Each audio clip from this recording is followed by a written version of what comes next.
This is Envision Self-Healing Podcast, episode number 72. The topic of the week this week is LASIK eye surgery risks.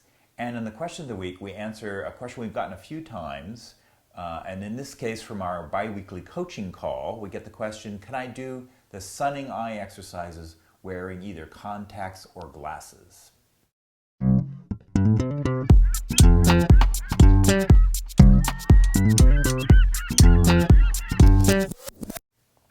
Hi, I'm Will Fuller. And I'm Richard Miller. And we're the co-creators of EnvisionSelfHealing.com and are dedicated in helping you improve your eyesight and quality of life by taking healing into your own hands. Now, if you haven't had a chance already, don't forget to head over to the Envision Self-Healing website where you can get your hands on a free ebook that's going to give you 10 top tips on how you can start improving your eyesight in our modern day world.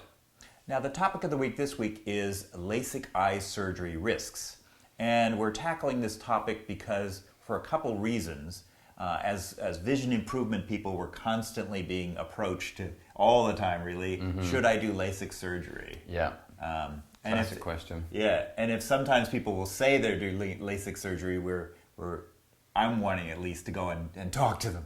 So, okay, so the risks we're going to go through we have 4 of them on our list, and the first one is what's called halos or ghosting, right? Yeah, I think it's important to point out that a lot of the kind of risks that we're going to talk about today, because there are some, I don't want to say scary websites where I think there's one called LASIKdisasters.com or something, where, I mean, obviously you can find out where a lot of the procedures have gone wrong, but a lot of what we're going to be talking about today is kind of where people have come to us, ironically, after their LASIK surgery, and they've asked for solutions to the problems that they've experienced from the LASIK.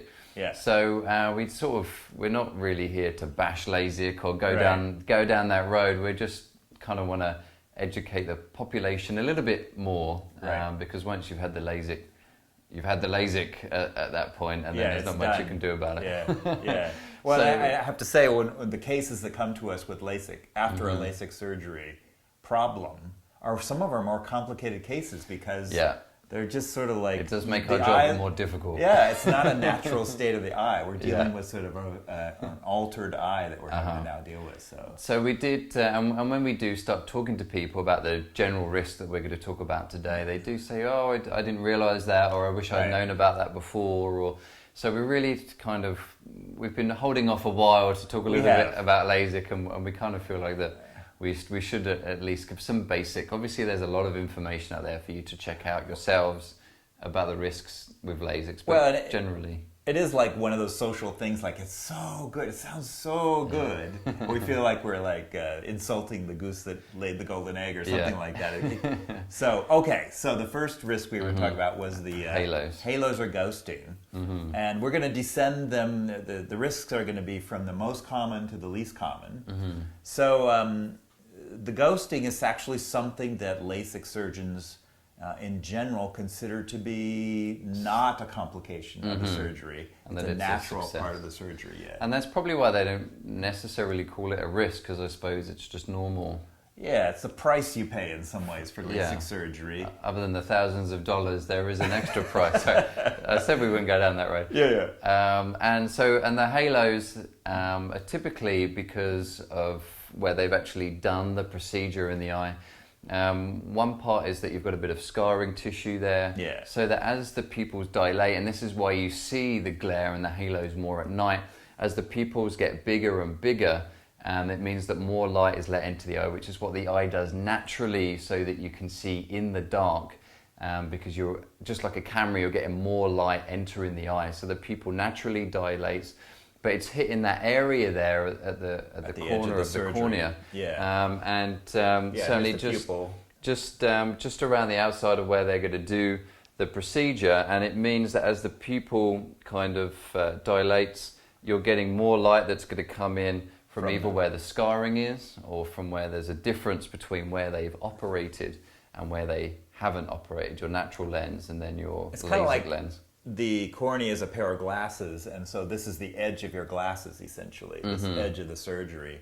And when your pupils are big enough, it's now illuminating. The light can illuminate and shine into your eye that that edge of the surgery. So it's almost like a discrepancy between these two different areas there on the cornea, the front of the eye.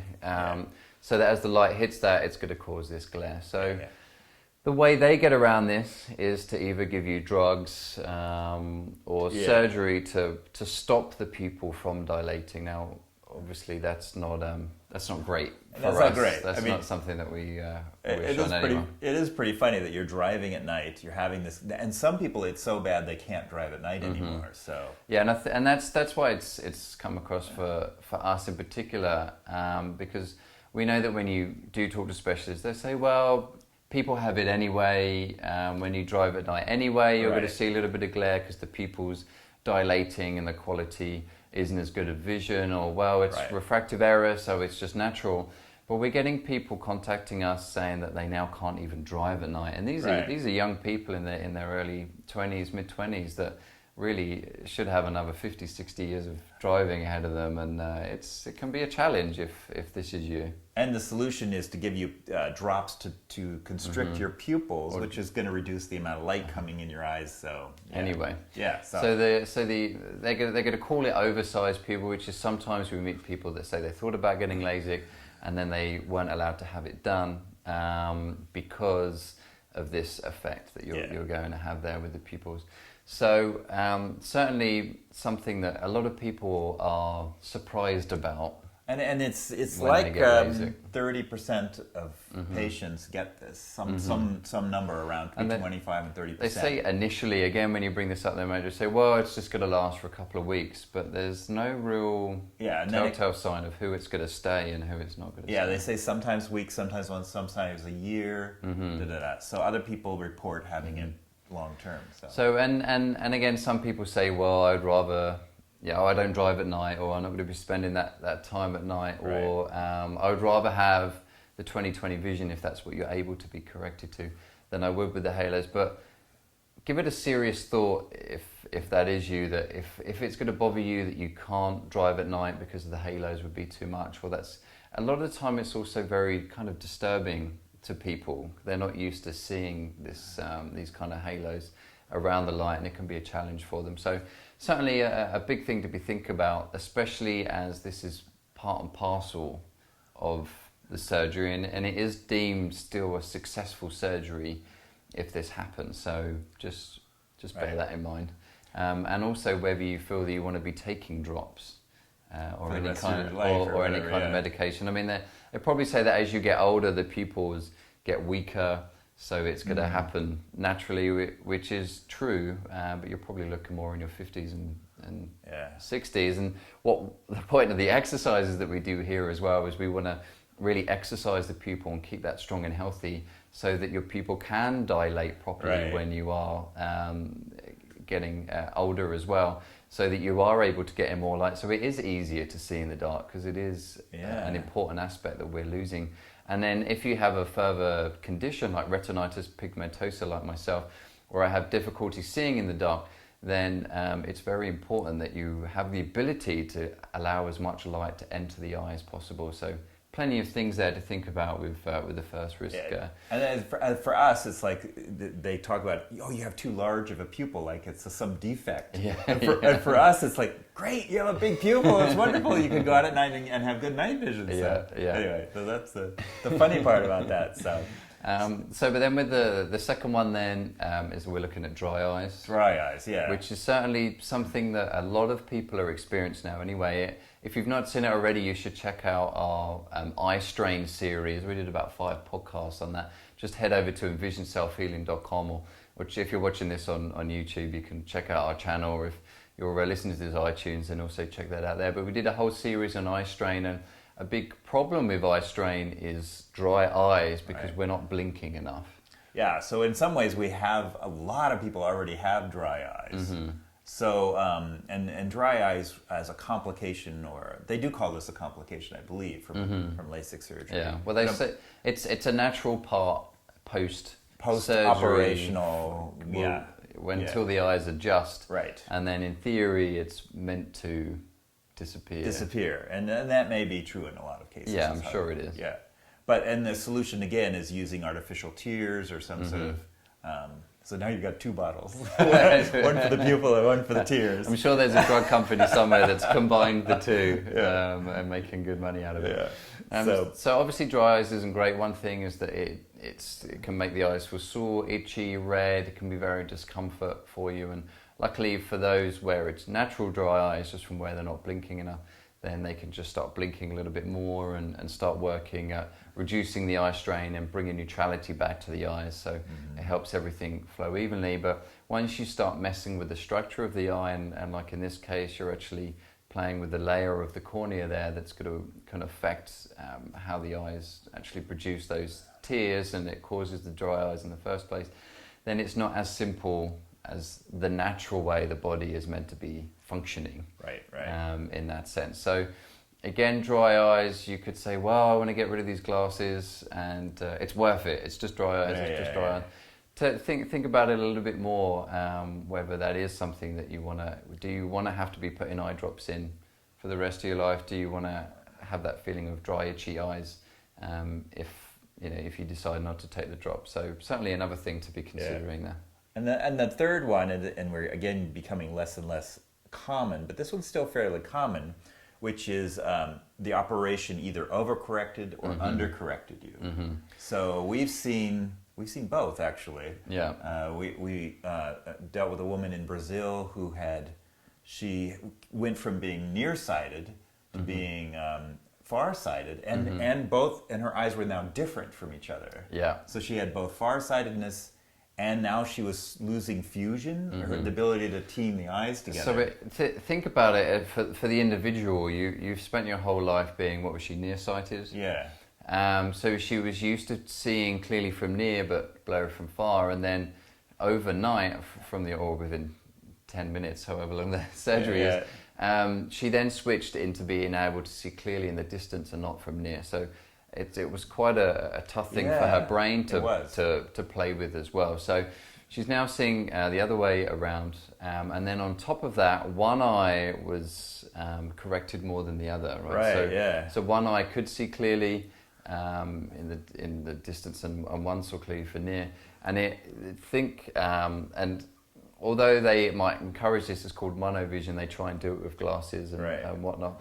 But what it's doing is the brain is using both eyes. It takes the images from both eyes as it superimposes one on the other, crosses back into the brain, and then the brain puts the 2 images together, and then the rest of the process of adding memory and sounds and whatnot goes along with it. Now, if you've got 2 conflicting images, the brain is trying to put this image together and it can't make it. So what she was having this problem with is 2 completely different images, is the brain wouldn't hold it in one position, and she was having trouble fusing that one image and slight double vision as well. So not only now neither of her eyes is 20/20, and they're not the same, and she's having trouble even getting double vision now from this thing. So. And that, I mean, we work with many individual conditions. One is farsightedness, so we take that and work with that as one issue. We've got the nearsightedness, and we kind of take that as one issue and work with that separately.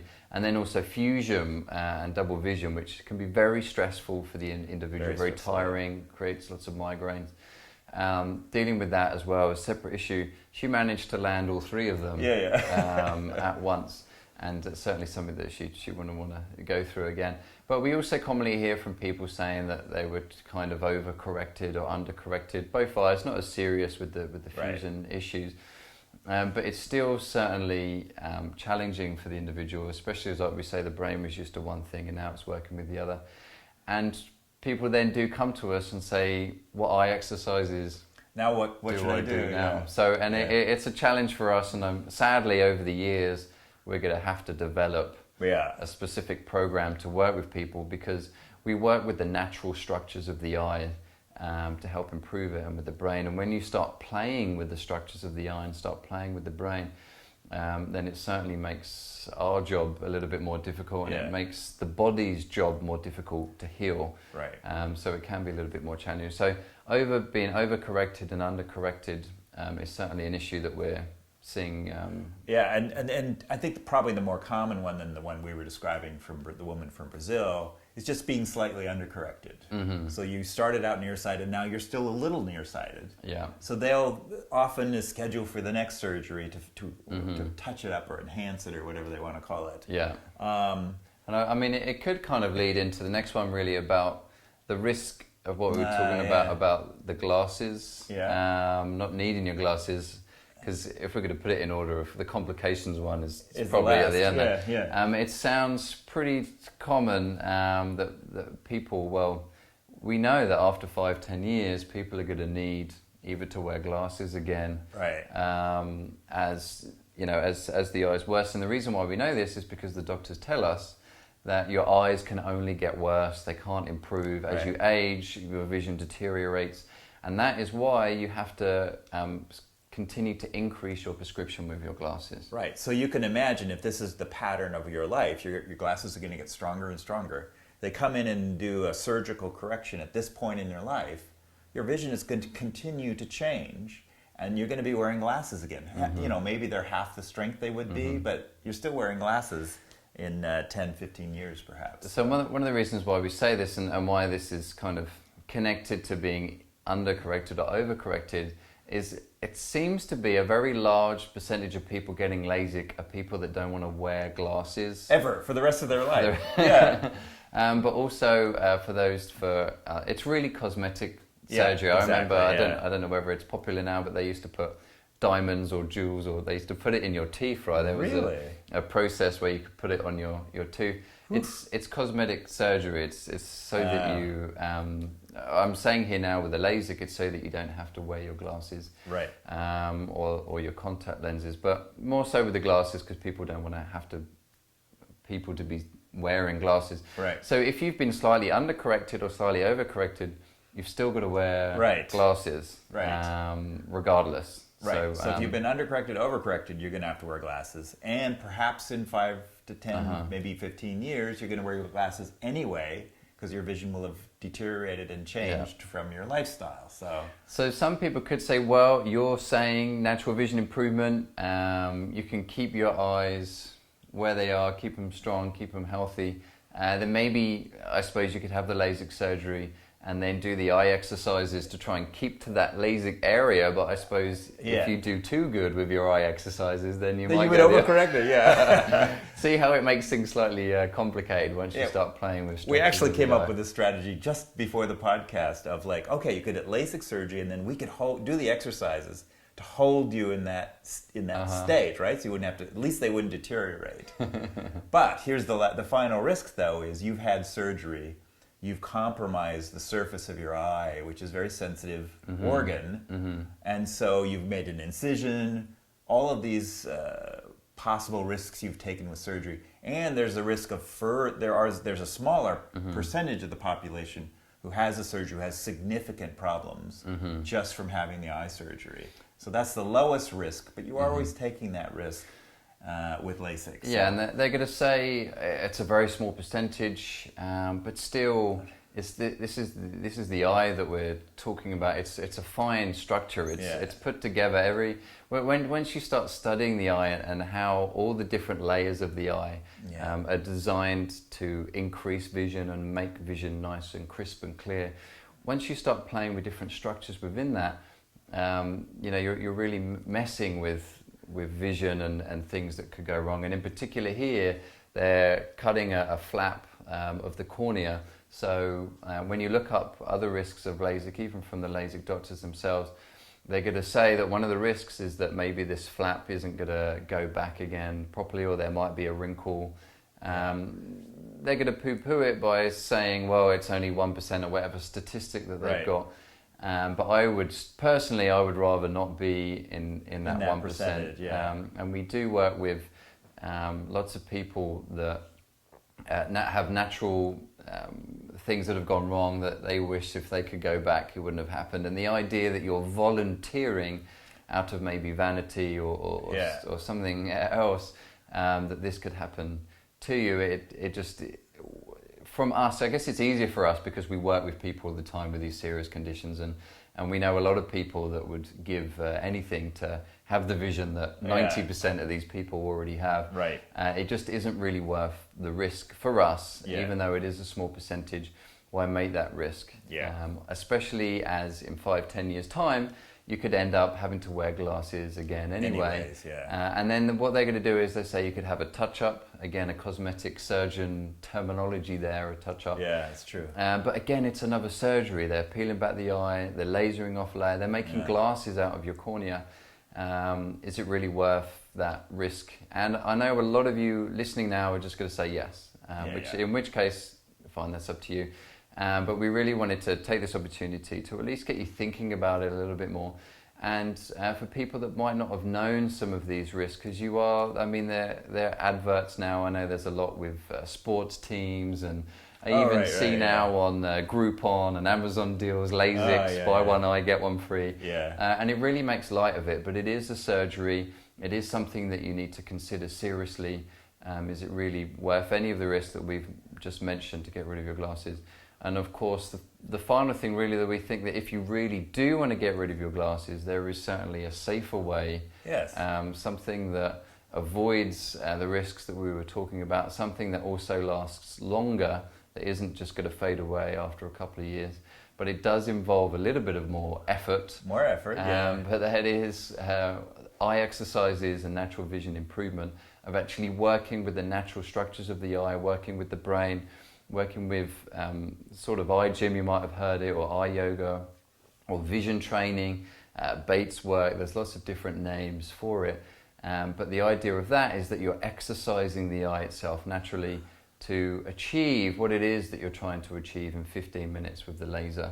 And sometimes we do suggest to people just go get LASIK when they go with the exercises and they want results within a couple of minutes. They don't understand why they're not seeing 20/20 vision. It relates LASIK to eye exercise. I realized when I was 20, I was vain enough that I didn't want to wear my glasses at all. And I didn't know about eye exercise at the time. So in some ways, my vanity led to me doing eye exercises inadvertently, right? I agree with you, actually. I did the same. I used to wear glasses. I'd worn glasses since I was 5. I've now not worn them for 6 years.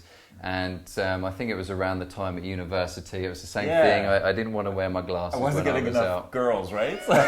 Take the glasses off. So the glasses came, and I shifted to contact lenses, and just messing around with the contacts were too much. And sometimes I'd fall asleep with them in, and my eyes would be all big and puffy, or indeed one would drop out, all this kind of stuff. So I just the same thing. I stopped wearing my glasses more and more, and then as I found out about the eye exercises and started doing them, and certainly that meant that I now no longer need to wear glasses. So here's my point. Use the desire to get rid of your glasses, even if it's for vanity's sake, and instead of going to the LASIK surgeon, start doing eye exercises. It's a great motivation to do the eye exercises. So I suppose there's pros and cons. The con with the eye exercises is it is going to take time. It's not going to happen overnight. Although you could just take your glasses off now, and if you're okay with your 20/60 vision, with your glasses off, if you can just become comfortable with that, there you are. You have no glasses. That's true. That's true. That's a lot. That would save you thousands of dollars. It would. And in fact, that if you're interested in someone across the bar, and you're worried that you can't see them, it gives you an excuse to walk up close. There you go. And then maybe even a chat-up line could be. I was going to say I can't see you very clearly. I'm doing eye exercises. I'm doing eye exercises. And a nice little icebreaker there, because they'll ask you what eye exercises are. But certainly there's ways around it if that is your particular motivation. So we would recommend, if you're considering LASIK, is to give the eye exercises a go for at least 6 months. Give it the time they deserve. Your eyes, it's taken for a lot of you 15, 20, 30 years for your eyes to get in the position where they are now. It's going to take time to get it back again. But at least give the exercises a shot for at least the next 6 months. If you don't see any improvements, then sure, you go with a LASIK. You've not lost anything. And in fact, LASIK will probably be cheaper by then anyway. More deals coming out and more technology coming out. So you'd even save yourself a little bit of money. Sounds good. But if you're unsure about the eye exercises, and again, a lot of people go, well, I would do, but there could be scams, or people are just trying to scam money out of us. This is why if you head over to envisionselfhealing.com, You will see eye exercises there for free that you can try, because we really want to try and encourage you to realize that you can improve your eyesight naturally. You can do these eye exercises and start seeing improvements. So you can avoid the expense that you've got with LASIK, but also any of the risks that it involves. And we spend a lot of our time working on our own vision to try and improve it, and a lot of our time working with our clients to try and get them the best vision as possible. So it's really worth you working at it naturally, especially if it is just because of the refractive errors. It's something you can work with relatively easily compared to what we're used to working especially with. Compared to someone with bad LASIK experience. Yeah, you're better off working with the eye exercises before LASIK than you are after LASIK. It's a lot easier before. Yeah, it is. But if you have had LASIK surgery, although we're joking about it, you can still do these exercises and you can still work at improving your vision and maintaining your vision. So still give it a go, even if you have been overcorrected or you have had particular side effects. True. Work on that as well. Okay. Okay, great. Well, I think that's a good time to move on to question of the week.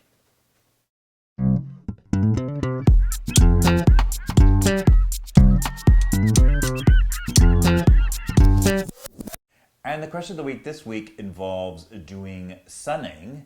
Can I leave on my glasses or my contact lenses? Yeah, it is. It's basically the answer is no, for a very good reason. Some of the eye exercises, people say, "Can I leave glasses on?" And it's still a head scratcher for us, because it's like you're trying to use your natural vision in doing eye exercises, so we can't understand why you would want to do that. Yeah, I mean, sorry to jump in there, Rich, but just kind of think of it as natural vision improvement. Right. You want to work with your vision naturally, full stop. Right. And if it's a case that you have to do the exercises and then put your glasses back on afterwards, okay, that's what you have to do. But the idea is that you're working with your natural vision. If you've got glasses, that's not your natural vision. That's something in front of your eyes changing the error of refraction. So working with your eyes naturally, that includes with distance looking. You want to not have your glasses on sunning. You particularly don't want to have your glasses on. One reason is because, especially if you have plus lenses, then you are magnifying, okay, it's not too much, but you are still magnifying the light with that. And of course, if you're wearing contact lenses, that's actually touching the surface of the eye and playing with what's going on there. And you really, it wants to be natural as much as possible. And this is why we don't recommend doing sunning through a window. Any kind of glass is in some ways magnifying the sunlight. And the glasses are even more so. And as you say, plus lenses are the most extreme example of that. Yeah. So we don't want to magnify the sunlight to cause potential harm to your retina.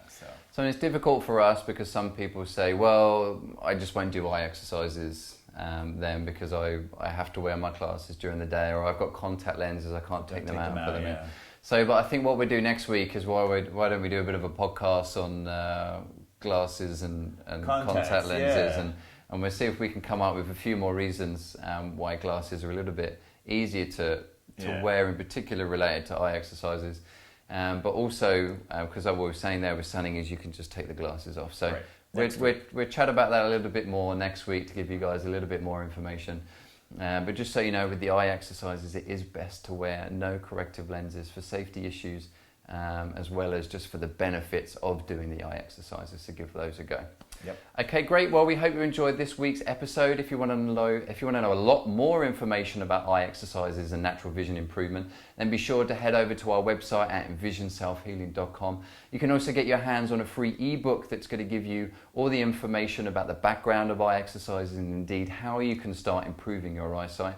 There's also a new page there that we've just opened up, Do They Work, where we've managed to gather some information and testimonials from other people that show that the eye exercises indeed do work. So head over there and read that. Don't just take our word that these eye exercises work. You can find other people as well that's worked.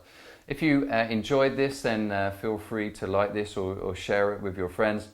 You can also head over to our Facebook fan page. Just type in Envision Self Healing into Facebook and like our page there, and again share the information. We tend to post lots of our podcasts there and blogs and any information and latest research that we find there that we could stick up on the website. You could also subscribe to this on YouTube, subscribe to our channel, or indeed on iTunes you could subscribe, and indeed you could also follow us on Twitter as well. Okay, great. Well, good luck with your eye exercises, everybody, this weekend and indeed this week, and happy healing. And have a good week.